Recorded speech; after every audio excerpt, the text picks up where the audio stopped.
Hello everyone, Foxy this side. आज मैं NSC और बीएससी के इंडाइसिस यानी निफ्टी और सेंसेक्स का एनालिसिस करने वाला हूँ। वीकली एनालिसिस से हमें एक क्लियर मार्केट की डायरेक्शन का आइडिया लगता है और ओवरऑल मार्केट की डायरेक्शन का आइडिया लगता है। अभी आपके सामने निफ्टी का चार्ट ओपन है। ये वन डे का चार्ट है जिसमें आप क्लियरली देख सकते हैं कि फर्स्ट टाइम यहाँ पे ऑलमोस्ट सितंबर 2024 में फर्स्ट टाइम, सेकेंड टाइम जुलाई 2025 और थर्ड टाइम सितंबर 2025। तीनों बार निफ्टी ने एक ट्रेंड लाइन से रिजेक्शन खाया है और एक्सपेक्टेड था कि फोर्थ टाइम फिर से यहाँ से रिजेक्शन खाए। मतलब फोर्थ टाइम एटलीस्ट निफ्टी के 25,450 तक जाने के चांसेस थे। लेकिन अचानक एक न्यूज़ आती है, ये कल दोपहर की न्यूज़ है, जिसमें 2025 नोबल पीस प्राइज़ जो डोनाल्ड ट्रंप को ना मिलके मारिया कोरिना को मिलता है, जो वेनेजुएला से है। ये एक एक्टिविस्ट है और पॉसिबिलिटी है कि डोनाल्ड ट्रंप को ये चीज़ पसंद ना आई हो और अचानक से फिर उसके बाद शाम के वक्त एक न्यूज़ आती है कि चाइना के ऊपर एडिशनल 100% का टैरिफ लगा दिया है। ये एडिशनल 100% टैरिफ है और इस टैरिफ वाली न्यूज़ के बाद में ग्लोबल अगर आप मार्केट्स को देखें तो अमेरिकन मार्केट्स ऑलमोस्ट 2% डाउन है। S&P 500 almost 2.7%, Nasdaq 3.5%। स्पेशली अगर हम गिफ्ट निफ्टी को देखें तो गिफ्ट निफ्टी 200 पॉइंट डाउन दिखा रहा है, 25,205। लेकिन गिफ्ट निफ्टी का कोई रिलेशन ऐसे है कि अगर ये 205 दिखा रहा है तो इससे 50 पॉइंट नीचे ही खुलेगा निफ्टी। जितना दिखाता है उतना नहीं खुलता, इससे ऑलमोस्ट 50 पॉइंट नीचे ही खुलता है। अब आ जाते हैं हम निफ्टी के चार्ट पे। इसमें और देखते हैं कि ओपन होने के बाद में आने वाला वीक कैसा रहता है इसके अंदर। तो हम 15 मिनट्स के चार्ट पे चलते हैं। ये 15 मिनट्स का चार्ट है जिसमें एक छोटी सी ट्रेंड लाइन आ रही है यहाँ से, जो अक्टूबर के स्टार्टिंग से चल रही है और यहाँ पे सेकेंड टाइम इसने सपोर्ट लिया है। थर्ड टाइम एक्सपेक्टेड है कि इस ट्रेंड लाइन के नीचे ओपन हो। यहाँ पे अगर यहाँ पे ओपन होता है तो पहला सपोर्ट यहाँ पे बन जाएगा ऑलमोस्ट 120 का, 120 का।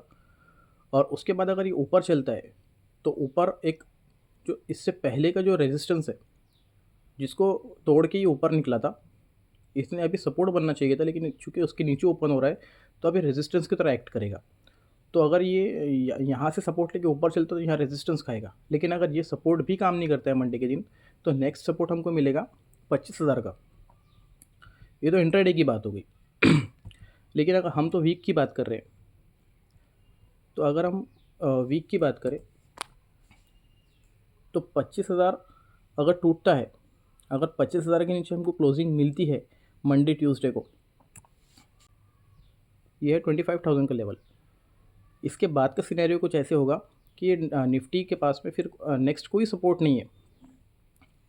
अगर कोई पॉजिटिव न्यूज़ आती है तो वो अलग बात, लेकिन अगर टेक्निकल्स की बात करें तो यहाँ पे एक फेक ब्रेकआउट देकर निफ्टी 25,000 का अगर ब्रेक डाउन करता है यहाँ से, तो हमारे पास नेक्स्ट सपोर्ट जो आ रहा है निकल के वो सिर्फ और सिर्फ 630 का आ रहा है, 24,630 का। मतलब अगर 25,000 टूटता है तो हमारा आने वाला वीक जो है वो नेगेटिव जा सकता है। ज़रूरी नहीं कि ये एक ही हफ्ते में लेवल्स आ जाए, इसको आने में 2 वीक्स भी लग सकते हैं। सिमिलरली अगर हम सेंसेक्स की बात करें तो सेंसेक्स में भी सेम लेवल्स है, क्योंकि निफ्टी और सेंसेक्स सेम तरीके से एक्ट करते हैं, मूव करते हैं, बस इनके प्राइजेस अलग अलग है। निफ्टी 25,000 पे चल रहा है और सेंसेक्स चल रहा है 83,000 के करीब करीब। तो इसमें भी एक ऐसी ट्रेंड लाइन आ रही है, ये वाली, ये ट्रेंड लाइन। और एक्सपेक्टेड है कि मंडे के दिन ओपनिंग ये और ये दो ब्लू लाइंस के कहीं बीच में ओपन हो। ये ब्लू लाइंस के बीच में ओपन होता है तो नीचे से सपोर्ट लेके ऊपर सिमिलर वैसे ही निफ्टी के जैसे ऊपर रेजिस्टेंस खाएगा और नीचे सपोर्ट खाएगा। इन दोनों में से कुछ भी ब्रेक होता है तो ये अगले रेजिस्टेंस से सपोर्ट तक जाने वाला है। तो अभी जो कुछ भी स्विंग ट्रेडिंग या पोजिशनल का प्लान कर रहे हो तो उनको थोड़ा होल्ड पे कर दो, क्योंकि ओवरऑल मार्केट से नेगेटिव रहने वाले हैं। तो स्विंग ट्रेडिंग में चाहे स्टॉक्स कितनी पावरफुल क्यों ना हो, पॉसिबिलिटी है कि वो अभी ना चले। उनमें कितना ही पोटेंशियल क्यों ना हो, उनके फंडामेंटल्स कितने ही अच्छे क्यों ना हो, अगर ओवरऑल मार्केट नेगेटिव रहने वाला है, ओवरऑल इंडाइसेस नेगेटिव रहने वाले हैं, तो पॉसिबिलिटी है कि स्टॉक्स भी ना चले। हाँ, ये भी हो सकता है कि ना गिरे, साइडवेज रहे, लेकिन पॉसिबिलिटी है कि आपका टाइम पास हो, वो रिटर्न्स ना दे और आपको लेके बैठना पड़े उनको लंबे समय के लिए। तो बस आज के लिए ओवरऑल हमारा यही व्यू रहने वाला है आने वाले वीक के लिए। मिलते हैं नेक्स्ट वीडियो में।